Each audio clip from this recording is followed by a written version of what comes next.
This is the Detroit Sports Podcast Network.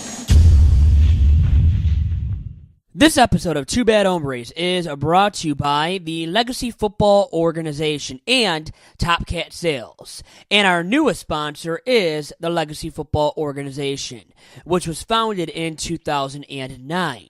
And Legacy is a premier off-season development program in the state of Michigan, the Midwest, and the entire country. Legacy Football provides unique platforms for student athletes on and off the field through community service, social awareness, education, and football.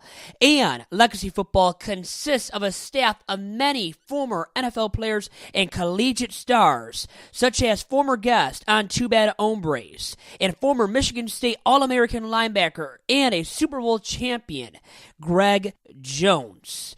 To find out more info about Legacy Football, please contact National Director of Football, Justin Cessante, or go to www.legacyfootballorg.com. And now to Top Cat Sales. Through John Wangler and his staff at Top Cat Sales is able to offer the best apparel brands and relationships with your high school sports team, with your club sports team, with your small business, and even your corporation. To find out more about Top Cat Sales and to even get outfitted by Top Cat, you can do so Monday through Friday by calling up Top Cat at area code 248-246-1054. And remember to follow Top Cat Sales on Twitter at Team Top Cat. I was trying to get it how I live. I want them dead presidents. I want to pull up, head spin, get fly. I got 6 jobs. I don't get time. I don't get time. I don't get time.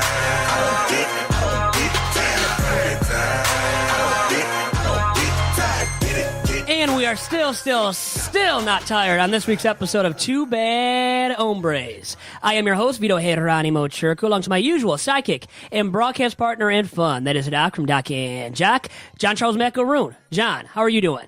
Vito, always enjoy the conversation. Welcome to the weekend. I love it when you message me and tell me, hey, we got a great guest, and then we get a chance to get him in studio and talk a little bit before we record. Oh my goodness, I'm so excited and looking forward to this conversation. Who we got this week? The National Director of Football Operations for the Legacy Football Organization. One of our fine sponsors at the DSP Network, too, that is, in Legacy Football. And the man is Justin Cessante. Justin, how are you doing? I'm doing well. It's an honor to be here and very excited to jump on the Detroit Sports Podcast. It's going to be a great interview and just great meeting with you guys and talking. Well, glad to have you in studio. It's a pleasure of ours. And as you know, we had Greg Jones already on from Legacy Football, and we asked him all about his background, how he got his start in football. And let's start with that with you, Justin. How did you get your start in football? I actually, starting when I played at 8 years old for the Dearborn Heights Raiders, West Side Detroit guy. Was in the paper a lot while Tyrone Wheatley was a senior in high school. I actually remember my first game, 3 touchdowns in a game, and I was so excited. And I got this little picture in the bottom left corner of the newspaper, and then the other 3/4 of the page was Tyrone Wheatley holding the ball with one hand, and he rushed for about 425 yards and 5 touchdowns. I said, "Oh, okay, I got a lot of work to do," but he was a goat. He was the GOAT. So when did you first realize that you loved the game of football? Right away. Right away, really? I mean, when you're 8, 9 years old and you got the helmet's about 50 pounds too heavy for you and you're out there in 90-degree weather and, my uncles gave me a push to be out there and I always was a physical kid. When you hit the first time and you see stars and there's a little bit of pain, you either like it or you don't. And I liked it. I loved what the camaraderie. I loved the everything that came with the game, the hard work, the grit, and the teamwork, and really. You don't know at the time when you're a little guy, but great life lessons and pillars to be successful. So I fell in love with the game immediately. My family's a football family. I mean, my grandmother probably knows more than 90% of the people in Detroit, guys that talk about football. My uncles were Pittsburgh Steelers fans. My first book report was Franco Harris. My first jersey was Jack Lambert. So just been a diehard football guy and football family, So at about what age did you realize that you had what it took to be good at football too? You know, my first game, I mean, just kind of moving at a different pace, and more aggressive than kids. And obviously football is an aggressive sport. It's controlled violence. And so I knew I had a knack right away. And you know, obviously when you get out of Little League and you start moving up to junior high and then high school ball, you start getting outside your neighborhood and start seeing, wow, there's some guys out here that are really athletic, more athletic. And that's where the work comes in. And you start trying to outwork people, based on, just your will more so than your talent. So you ended up at Detroit Catholic Central for high school under the leadership of Tom Mach, their legendary football head man, as you know, and you won back-to-back state championships in 1997 and 1998. Yes, sir. So had a great, 4-year career at CC. But first and foremost, how did you end up at Catholic Central for your high school career? You know, when you just said that to me, I got chills because whenever I talk about the story, I actually went to my mother and said, I want to go to Detroit Catholic Central. And she said, why and how much? And I said, first, why is because they're the best football school. I see them in the paper. Everybody talks about them, and I want to go where the best go. And I don't know why I felt that way. And not to be corny or overboard. I just wanted to go where the best went. And at 90s, Catholic Central was very dominant. All my friends, we had a very good team that played Farmington Hills Harrison at Dearborn. You know, all my friends went to Dearborn High School, had an extremely talented class, and definitely a lot of them and their fathers were bummed out that I was leaving and going to CC. But there was a draw there to the tradition. I mean, you know, and not growing up with a father, you always yearn for discipline, even if you don't have it, and that male figure, and also, you know, having that cornerstone in your life. And so I thought Catholic Central, when I went there to visit, offered all of that. And to be in 7th, 8th grade and to really, probably I was more self-aware then than I am now. So yeah, I ended up at Catholic Central. My family all agreed to chip in. It's not expensive as it was. I think if it was in Novi and as expensive, I probably wouldn't have ended up there, maybe Bishop Borges, or ended up going to school in Dearborn. But yeah, it was just a blessing of the life journey that you end up somewhere and the stars align. So CC's all about tradition, smash mouth football, and under Tom Mach, all of those state championships and all the tradition that really he started himself. Oh, yeah. And when you played for him, what was that experience like for you? And I would imagine he taught you that discipline that you mentioned. And what other lessons did he teach you both on and off the football field? Yeah, you know, the biggest things that Coach Mach, just to sum up, is God's gift to you is your talent. Your gift to God is what you do with it. So it wasn't that always the most talented person was going to play. The person that was going to put in the most to the team and work the hardest was going to get their opportunity, and it was going to be a fair shake. So that always really was important, and I respected that man for that. And the second thing was visualizing what the mind can conceive, the body can achieve. Like if you visualize something and put the work to back it up, but if you visualize, you can bring it into your destiny. And, those are two things that at Catholic Central, we are a tradition of overachieving. You could have told me my senior year, you're going to play at Florida State, and I would have really truly believed. Obviously a little naive, but you had that confidence because you put the work in, and you overachieved in your football career because that man has mentored you and drove you so hard. So what was it like being a part of back-to-back state championship teams as well in 1997, 1998? Yeah. What was that like for you, Justin? It was unbelievable. Quick story. I'm in 8th grade. The guys are giving me a hard time over in Dearborn. We're in a kitchen of my friend's house, and some of the fathers are there. And they're like, it's going to be really hard starting or playing at Catholic Central. That's where all the best go. They win state championships. Basically dogging me a little bit. Mm-hmm. And I wrote on a piece of paper that our team would win the state championship in 97, 98 in 8th grade. And my God, look at that. One of my best friends kept the piece of paper. And I didn't even remember I wrote it. Probably a year later, I didn't remember I wrote it, but ended up going to Catholic Central and starting as a junior and a senior and winning back-to-back state champions. And before our senior year state championship game, he tells me, I got something for you after the game. I don't want to give it to you now. And he came up to me at the Silver Dome after we won it and handed me this piece of paper that I had written and signed. And, that's visualization, and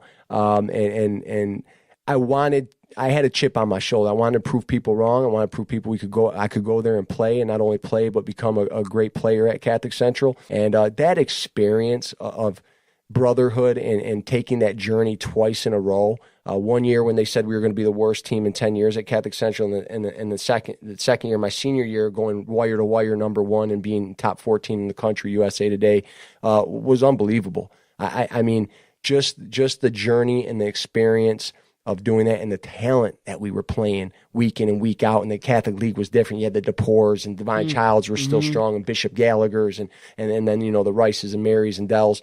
And then, you know, playing the quality of players that we played and saw in the playoffs. So that journey at Catholic Central, you'll carry for the rest of your life. It's not the highlight of your life, but it's something that'll be such a pillar and foundation that you can reference to when things are hard, or when you want to do something that's probably outside the box or people are doubting you. I take that back to the CC days. Where's that piece of paper at now, by the way? Do you still have that where you predicted winning back-to-back state championships? I do. You know, I just unpacked because I just moved. So it's in a scrapbook and in a box safely put somewhere. And I'll, you know, it's less about the piece of paper and actually even the rings or the state championship. It's more about believing in yourself, you know, especially when a lot of people around you are not believing in you, which happens a lot nowadays. You know, there's so that self-esteem, and even at the time, if you lack a little bit of self-esteem, putting that out there and putting the work behind it, you're going to get great results. Can you further elaborate on that brotherhood at CC? Yeah. I mean, I went to De La Salle, so I experienced that brotherhood. Yeah. What was that like for you in the hallways of Catholic Central, which,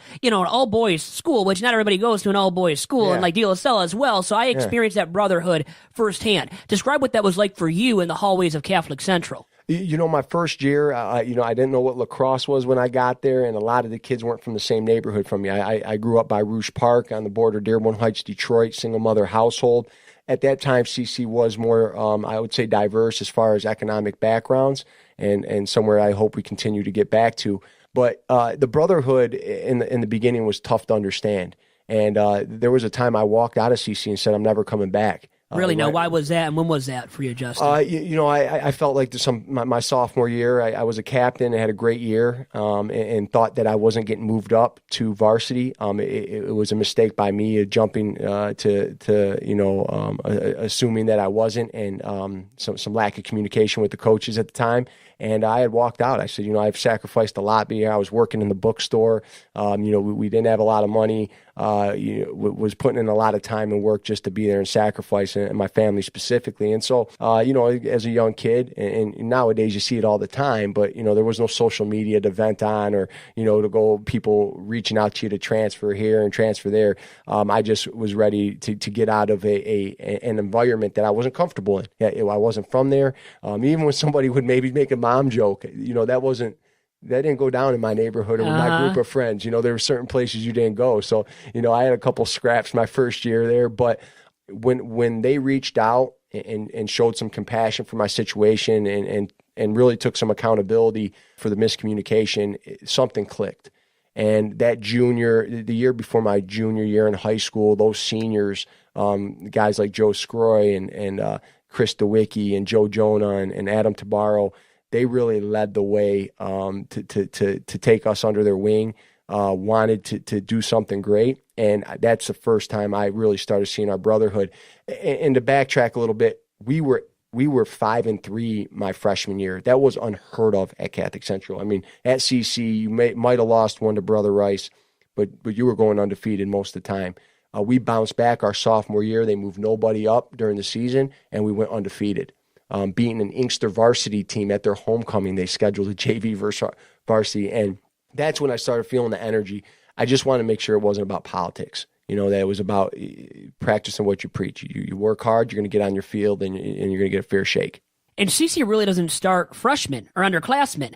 I think Austin Brown was the first freshman starting quarterback on the varsity football team at CC under Tom Mach. I think that's right. Maybe I'm wrong on that front, but I think I'm right in saying Austin Brown, who then transferred obviously to Madison Heights Madison, was the first guy to start on varsity as a freshman, at the quarterback position at least. So you weren't going to make the cut, right? Yeah. I mean, as a freshman, you're not going to just play varsity football at CC. No, not even as a sophomore. I mean, it was rare to have one or two sophomores moved up. So, and Austin Brown was a great competitor for us, and I'm still close with his family and great kid, having a tremendous season. But to have a starter or anybody on the team as a freshman, it was unheard of, especially back then, even as a sophomore. So at the end of the year, though, they would move up sophomores for playoffs and let you be a tackling dummy. And so that was a great honor, and I remember that happening and, enjoying that.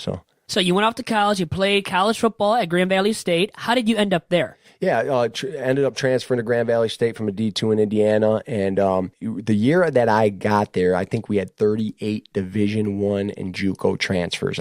I mean, you would be in the locker room even in the offseason and see a 6'3", 250 linebacker.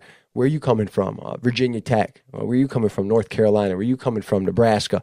What position? Linebacker. Oh, you don't want to play here. You try to deter them because you never knew who was going to. I mean, the competitiveness, the practices were almost more competitive than most of the games.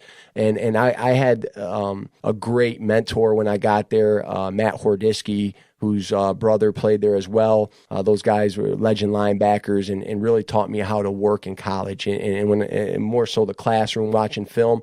And in college, there's some regrets. I had a great discipline in high school, and you get to college, and we always talk about getting kids to college, right? You want to get, we have this platform, we want to get them recruited. What about keeping them there? What about giving them the tools in the classroom and socially? Because I was a city kid, and when you get us out of our environment or you give us freedom, there becomes a great responsibility and accountability for that. And that's something I lost a little bit in college. And the reason I bring it up is because it's really what inspired me to start Legacy Football and why the platform is the way it is and why it's as dynamic as it is. Is that when you first thought of starting Legacy Football then in college? I was going to ask you that actually later on in the conversation, but... Yeah, so actually, I was... Me and two of my other friends were original co-founders of Hype Athletics and helping youth progress and excel. And we were all in a front room. Gus Macker had dropped out of a tournament, running a tournament in our neighborhood because of a shooting. And at the time, my friend Ali said, I want to run a basketball tournament. And he was playing soccer. I was playing football, and Colin Wilkinson was playing basketball. And remember sitting in his front room and coming up with the name Hype.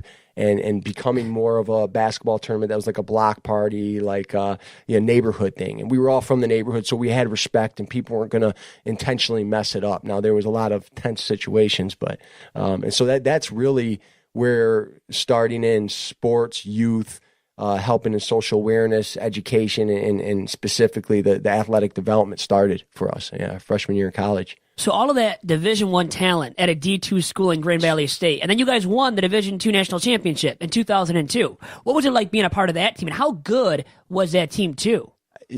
Unbelievable, especially when I first got there. It was like the calm before the storm of what Grand Valley has became. We had all of this talent. I mean, we had Abdullah Wiggins, who was Derek Thomas's nephew, guy after guy. I mean, half of our starting lineup was D1 transfers. But we didn't make the playoffs. And that following year ended up going to the national championship and losing pretty much on the last play of the game. And then 2002 was like wire to wire, number one. We started off with the number 2 team in the country, UC Davis, and we were just loaded. Coach Kelly and Coach Mach are two totally different people, but still very great at what they do and motivating, just motivating in different ways. And having different styles of doing it. Some people don't agree with either way that they both do it, and not to compare the two men, both great coaches, but totally two different individuals. But Coach Kelly recruited to the third deep to make sure that you didn't play against them. I mean, we had guys 3 deep that legitimately would have started at anywhere in the GLIAC. And we had Mike Tennessee, Reggie Spearman, Brent Lesniak, Brandon Langston, all in the same running back room. All of them became All-Americans at some point. but they were stacked on top of each other and gray shirted and red shirted and whatever it was. So they weren't hurting us on Saturdays, so it was really unique to see that. And then, to score as many points we were scoring, I think we were averaging like close to 54 to 59 points a game. It was the highest in any division all time at a certain point. I think Oklahoma cracked it a couple of years ago, maybe 10 years ago, 5 years ago. Unbelievable, unbelievable the domination, winning semifinal games 72-14. Had close games against Saginaw, UC Davis, and Valdosta State in the national championship. Other than that, everything was a blowout. Can you elaborate on what it was like playing for Brian Kelly, the current Notre Dame head man, and how about the similarities and differences from him to Coach Mach? And I know it's almost unfair to, and you kind of already said that, but because they were totally different, you said. But what were some of the similarities in as well, and just what was it like playing for Brian Kelly, too, at the same time? Well, similarities are attention to detail and work ethic. I mean, at the end of the day, it's in the details and the execution, and how he got results out of his staff and players compared to how Coach Mack got results out of his staff and players was a different approach. Okay. What I appreciated about both of them, and this is my personal experience, somebody else may not speak the same, specifically to Coach Kelly, is he was honest with me, even when things weren't what I wanted to hear. And I always appreciate that. And I had went through a tough year and a half at Grand Valley with some personal issues, a family death and some things, and Coach Kelly knew about all of it. And he was always very honest with me and was very open and gave me the time and respect, even though he had all these All-Americans on the team. And I traveled and I played, but it wasn't like I was a superstar. And so I always appreciated that. He was a very demanding individual, and he would get into, I was wondering how it was going to work on national TV when they were actually capturing it on camera compared to being at Lubber Stadium with, 10,000 and people not really, the time of iPhones wasn't there and whatnot.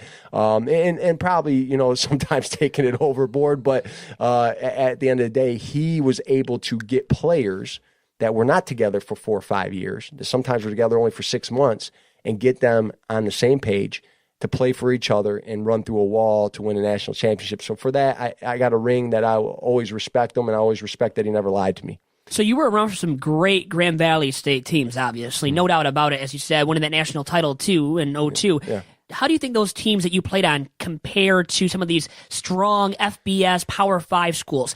Could your teams have beaten some of those Power 5 schools back then, in your opinion? I don't know about Power 5. I really look at the line. Our speed, was elite. We had guys that ran 4.3s and 4.4s. But, in the trenches, you start getting against 6'6", 330-pound guys. And, we might add a 6'3", 300-pound guy, but it becomes a little different. But the MAC conference, there was no doubt we could have played with anybody in the MAC those years.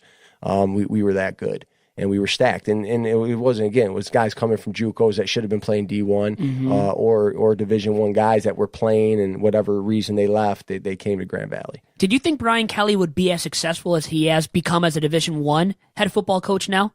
Yeah, I do. His success has not surprised me at all. And he's a bulldog.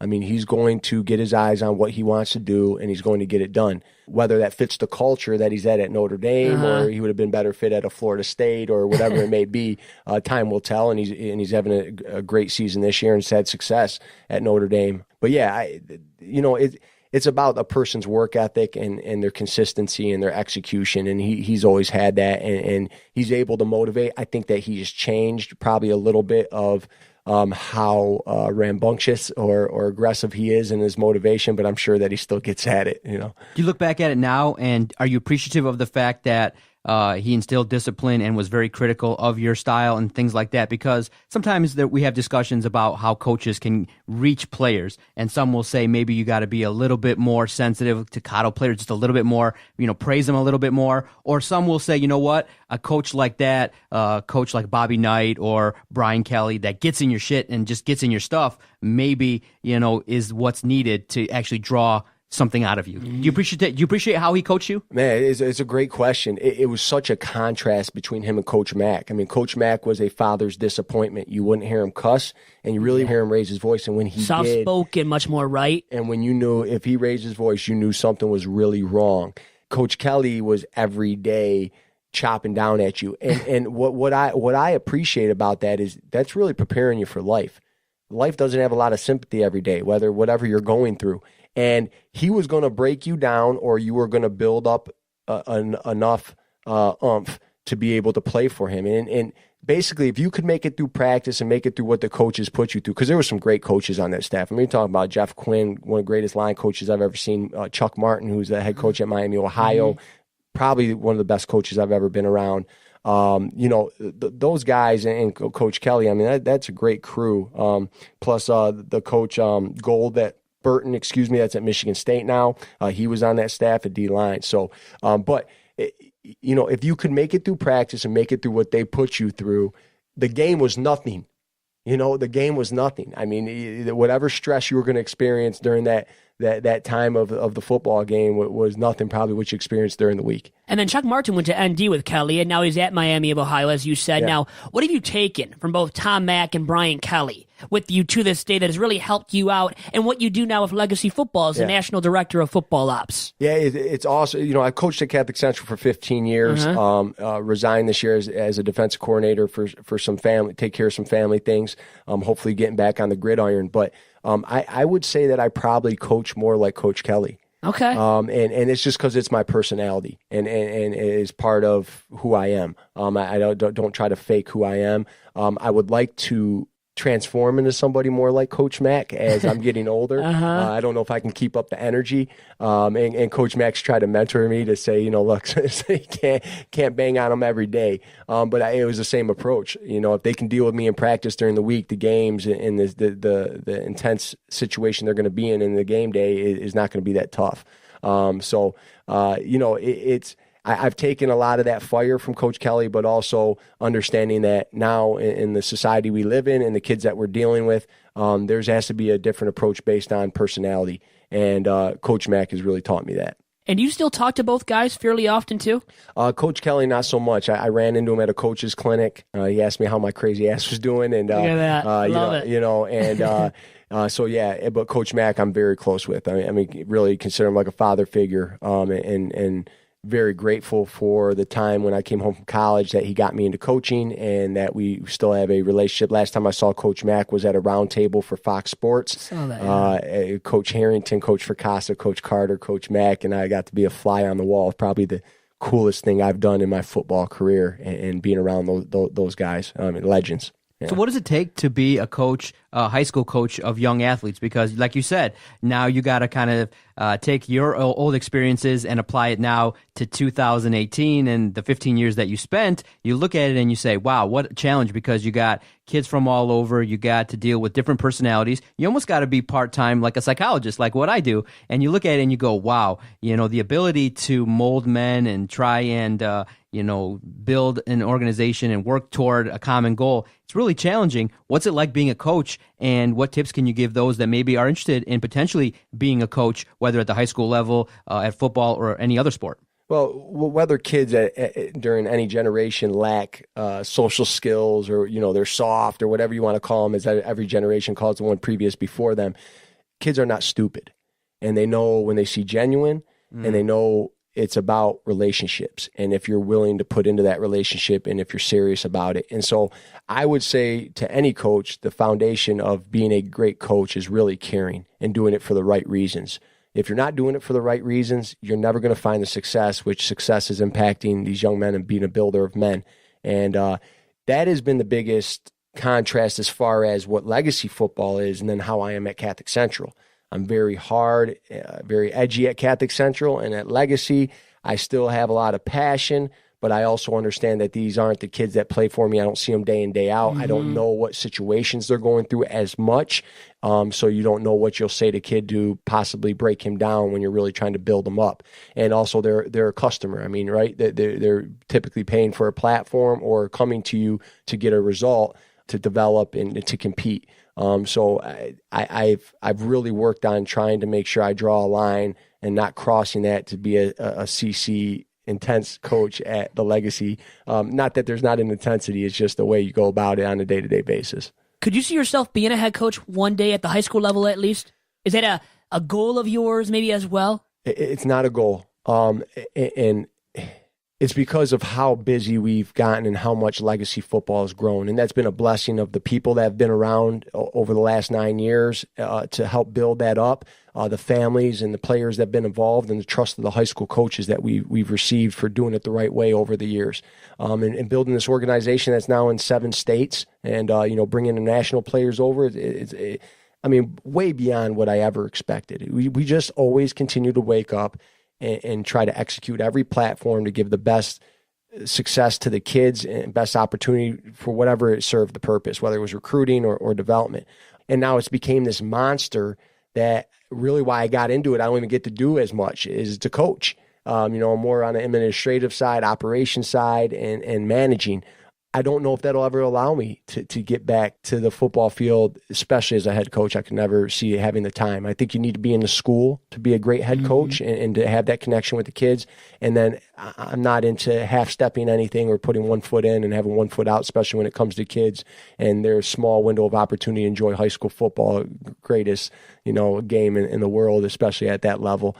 So I would love to get back coaching. There's a different element to it, and it really feeds my soul. But as a head coach, I just don't know if there'll ever be a time.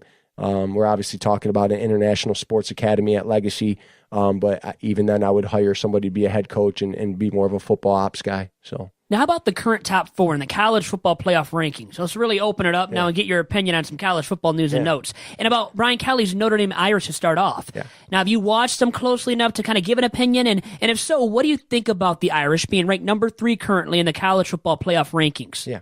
No, I think it's right on. I saw them play first game of the year. I went down, actually it was Mike Martin's birthday, and went down, did some quick golf, and then went to this, actually best seats I've ever had in a football game. It was the very top of Notre Dame Stadium. Wow, look at that. And the sun was setting, and you had the Gold Dome and Touchdown Jesus and Michigan, Notre Dame. It couldn't have been a better day.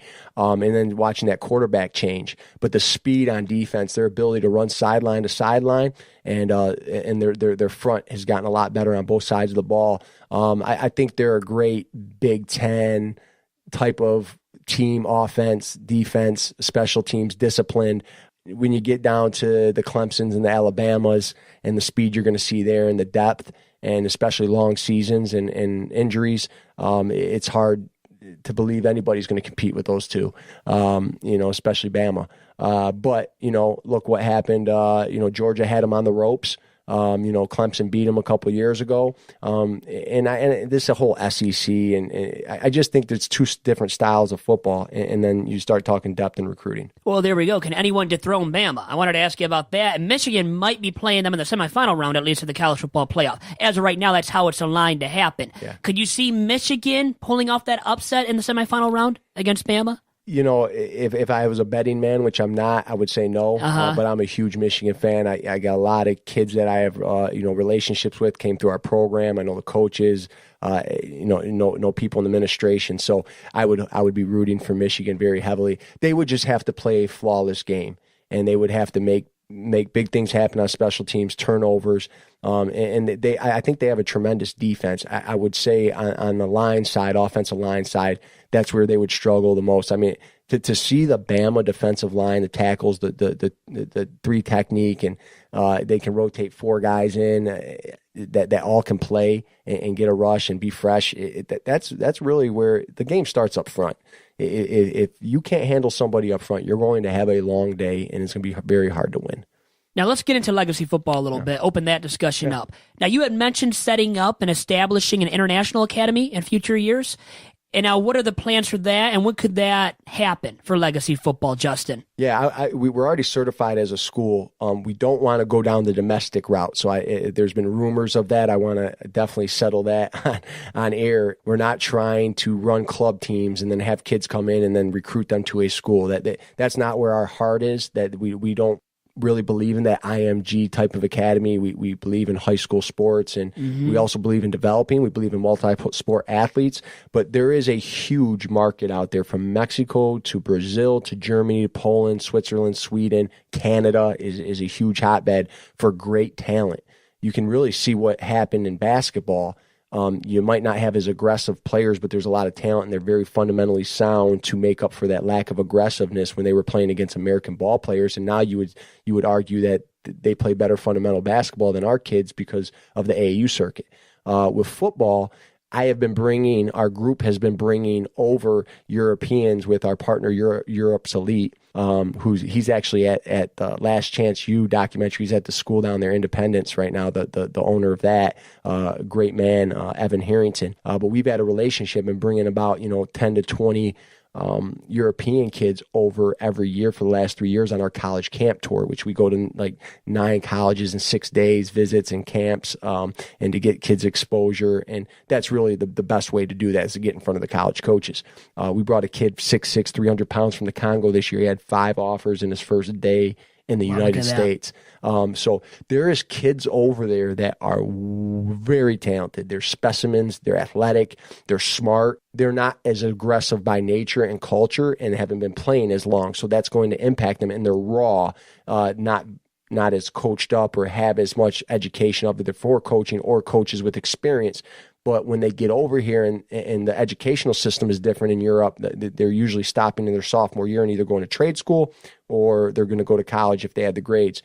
We want to bring them over here and give them an opportunity to get an education in the U.S. and then go play that sport in their respective sport in college. Now let's take a step back for a moment. For those that don't know, what is the Legacy Football Organization and what is your guys' mission? Yeah, our mission is to impact everything from youth, high school, college, and NFL football players on and off the field through social awareness, through education, and through athletic and football development. When I say NFL, if they're playing in the NFL, they could be doing off-season training. We could help them set up camps, foundations. It's a very dynamic but very direct mission. And we've been able to do that starting 9 years ago with 49 kids at a camp to now having almost 6,000 kids come in 7 different states, and then now, an international presence. So our mission is to promote football. First and foremost, it's the greatest game on earth, and to use it as an equation for success, not an end-all. We don't want our kids that come through our program to believe football is the end-all, or that's what they are. They're a football player. We want them to build relationships through it. We want them to use it as an equation for success and pillars for what they're going to do the rest of their life, and we preach that in everything that we do.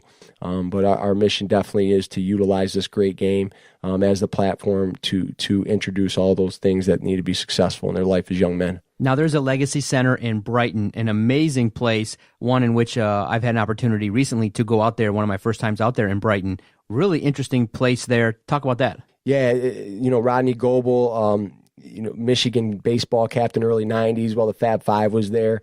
Great man. I call him St. Rodney. He's just got his heart in the right place.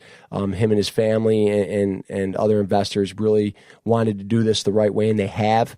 They've done it grassroots. They've done it from the community the right way, and really crossing T's and dotting I's. It's 300 acres they originally purchased.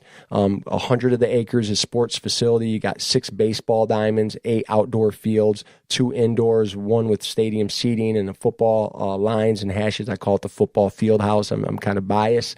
We have a state-of-the-art baseball training facility now with Brandon Inge is part of that group, and administrative, and we're going into the next phase next year, which will be the final phases of the project, which would include a 6 basketball, 8 volleyball court facility, and a 3-story wellness center. And then we also have a gymnastics company that's supposed to be building on our campus here pretty soon. So big picture here. What else would you like to accomplish with Legacy Football within the next 5 years, let's say?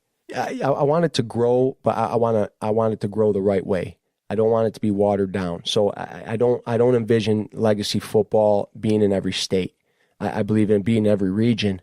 And being done with the right people, with the right missions, and from the same cut of cloth. And I think that's with anything, whether you're franchising a McDonald's or you're trying to duplicate a model of in the sports industry or in insurance. It doesn't matter. It's about doing it with detail, keeping your values, morals, and your mission very direct, and make sure that everybody understands it, and putting your time into people. and having the right people that are leading the way for your organization. And so I believe that we've done a great job in New England with Mario Hines, who's from Ecorse, played for the Colts, Robert Morris. He's running things out there. I'm having guys like Greg Jones and Herman Moore and Lamar Woodley and Joik Bell and Mike Martin involved, Jesse Sapulo coming out here from California and having great relationships. So I see what we're doing here in Michigan as being the model, making sure that our backyard is strong and we're impacting our kids because this is where we're from, and the game of football, and then expanding it regionally. So you have the Legacy All-Star Game coming up for unsigned seniors, unsigned high school seniors specifically, on November 25th, taking place at the Legacy Center Complex in Brighton, and to be broadcast on Fox Sports Detroit. Then you have the Legacy Midwest College Showcase as well on December 6th. Yep. So talk about those events, and what else do you have in store coming up before the end of this year, Justin? Yeah, it's an awesome thing because I really took my anxiety and stress of my recruiting process and wanted to create platforms that were specifically for kids like me. I wasn't a 5-star. I didn't know what was happening. We're going on 6 visits in 3 weeks and didn't know the process, didn't know what I needed to do to make myself successful. And so we have created these platforms. The Legacy Senior All-Star Game is for seniors in Midwest, specifically Michigan, but we do have some outside of the state guys that do not have Division I offers. And we want to give them not an opportunity to play in the summer when it's irrelevant. We want them to play their last game when they're in still football shape to get in front of schools. The Fox Sports Detroit contract and Zenith being a presenting sponsor and Adidas helping out with the event has made this such a special weekend. And, everything from community service, helping feed 1,000 families in our turkey giveaway that Tuesday, and these players coming out in their jerseys to represent their community. I think we have players from over 80 communities across the state of Michigan, which is unbelievable, from the small towns to the big cities, and then going into the All-Star weekend with awards, practices, and the game. And so that's given them a great platform. Not to make a commitment to their, Bama or Clemson on TV, but to get themselves an opportunity to play at the next level. As a National Director of Football Ops, what is it that you do? What is your role? And what are some of the challenges in being an administrator of a company, the Legacy Football Organization? Yeah, this is truly my baby. I put all the cards on the table years ago, and was inspired by a friend in Texas that runs a similar organization. And I said, this is what we're going to do. And I had a great group of friends in the circle, guys like Lewis Adams and Herman Moore that were great influences, and just went at it. My day is getting more structured because we have a great team. Our team that is pretty much almost full-time with us, Cody Patton from Pinckney, Greg Jones, Alex Greeno's head coach at Wall Lake Western, Brandon Smith at West Bloomfield, just always working, Lewis Adams, and Mario Hines. But I really now just trying to put more time into people and to make sure that everybody's being efficient and they're working smarter than harder. So I want to ask you kind of a random question now. Now, the guys at Top Cat and I, we were talking about this subject the other day, and I wanted to get your opinion on it as well. Now, I think, you're biased to a fault because of what you do with Legacy Football and your football background. And I'll get John's, opinion here too. But what sport do you think possesses the best all-around athletes? So I think I already know your answer. But, I'll give you the platform here. Oh, I've had this argument plenty of times. Yeah, actually basketball. Okay. Now, why do you say that? Well, so this is the X factor.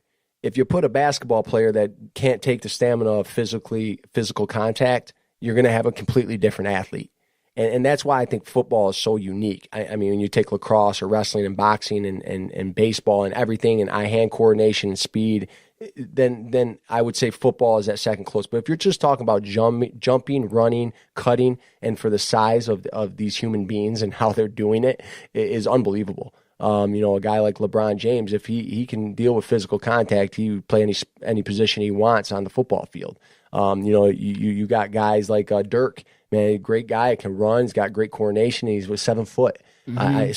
So that is, as an athlete, as a straight athlete in sport, basketball impresses me the most. I remember the first time I sat on the floor, I wasn't worried about all the lights and the cheerleaders. I was watching these guys. These guys are giants, too, out there, right? And if they overrun the court, you're just like, please don't run into me. I'm going to get out of the way really quick. Please don't hit me. This is a car accident. Yeah, it's waiting to happen. So, well, can they throw a baseball, though? See, I'm a baseball guy, so I'm biased. I played that growing up, and I see hand-eye coordination. Can you hit an 100-mile-per-hour fastball? Can you throw the baseball to home plate? You see these guys that play other sports can't even make that ceremonial first pitch, and they embarrass themselves, you know? Yeah. So I've got that opinion on it. John? But imagine all the agility, all the athleticism that you need played on a sheet of ice.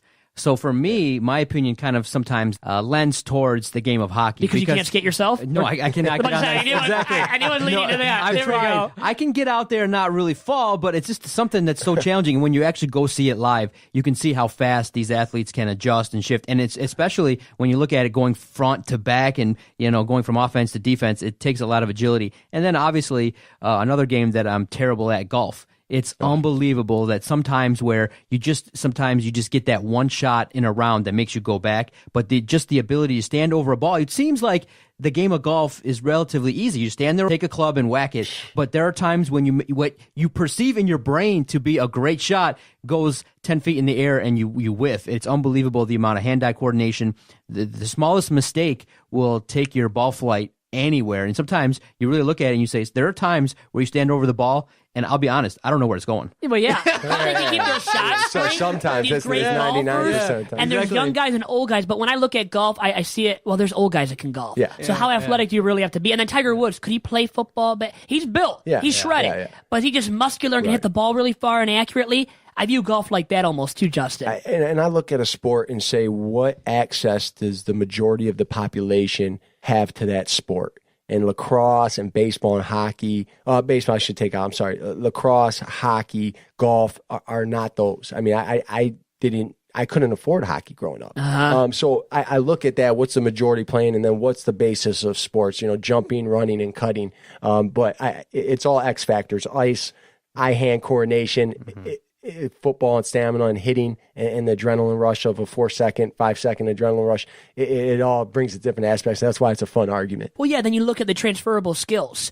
What can guys do going from sport to sport? Can they go from Major League Baseball to other sports? And that's why I think, and once again, I have that bias in store, but I think like the baseball guys could have those transferable skills that transfer over more easily, where they look all right playing football, catching a football, maybe shooting a basketball. Where the basketball guys, I think, are freak athletes. But can they play the other sports? That's the thing. Yeah. What is athlete and what are you talking about? For me, it's not just about being superbly and freakishly athletic, but meaning you can play multiple sports. No doubt. I guess you need like a test all these skills, right, Justin? Maybe at Legacy. We should get Jimmy King. I'm calling you guys out. Jimmy King, Herman Moore, Justin Applicators became a friend of mine. Brandon Dinge. Yeah, get a few guys. We'll get these guys. I don't know any golfers, but I know a bunch of guys that think they're golfers. But we'll get those four in and let them transition through an obstacle course, and we'll set this. We could find a few guys and do this at the Legacy. How about that? How fun would that be? That'd be really those fun. Four guys. That'd be really fun. I think to see these superb athletes, play other sports. Yeah. For you, what was your other sport growing up, and do you watch? I mean, what else do you watch out there among sports? I'm a huge boxing fan. Just love the boxing. I couldn't rattle off a bunch of guys, but I'm the guy that'll watch the HBO fight like 3 times. It's the same fight over the weekend, I love basketball growing up. Was so infatuated with football. I played baseball for 10 years. I stopped playing basketball. I didn't try out nothing, baseball and basketball in high school, and I ran track and played football. I wrestled growing up. I did it all. I really, looking back, wish I would have played a winter sport or had the opportunity to play lacrosse. I remember in high school, the third stringers on the football team were all American lacrosse players. Yeah, look so at I said, that. man, maybe I could have went to a Big Ten school or something if I had just played lacrosse. Maybe you could have done it. Now, how about Floyd Mayweather? Are you a fan of him? Because a lot of people, he's a controversial figure. Yeah. Do you like him yourself? I mean, like and respect are two different things. Respect as a person, respect as an athlete. I respect him as an athlete. I mean, and he's as a businessman. I mean, he has branded himself. He's a genius when it comes to branding, and he's an extremely hard worker at his craft, and he's a legend in his craft. So watching him, people that don't really follow boxing or just an average fan that's turning on the TV and wants to see some bloodbath fight, don't appreciate his skill set. His defense, how quick he is, the way that he's a technician and surgical with his hands. Now, how about MMA? I mean, 'cause that's where you can see a bloodbath. Yeah. So, I mean, I guess you really have to like to get into that to like MMA, too. I've been watching MMA. My buddy used to bring VHSs over in my freshman year in high school, and we'd watch these MMA fights that nobody had access to. So I've been watching a long time.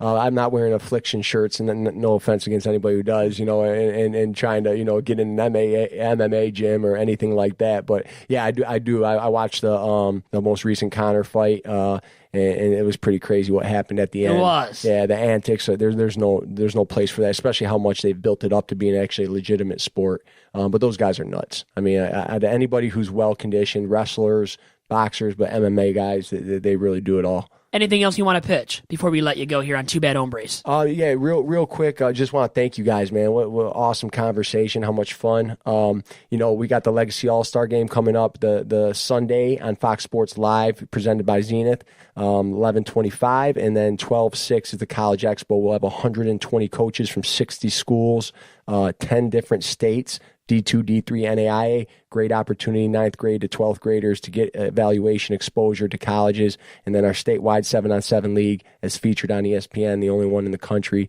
That's our major impact platform, education, social awareness, and athletics.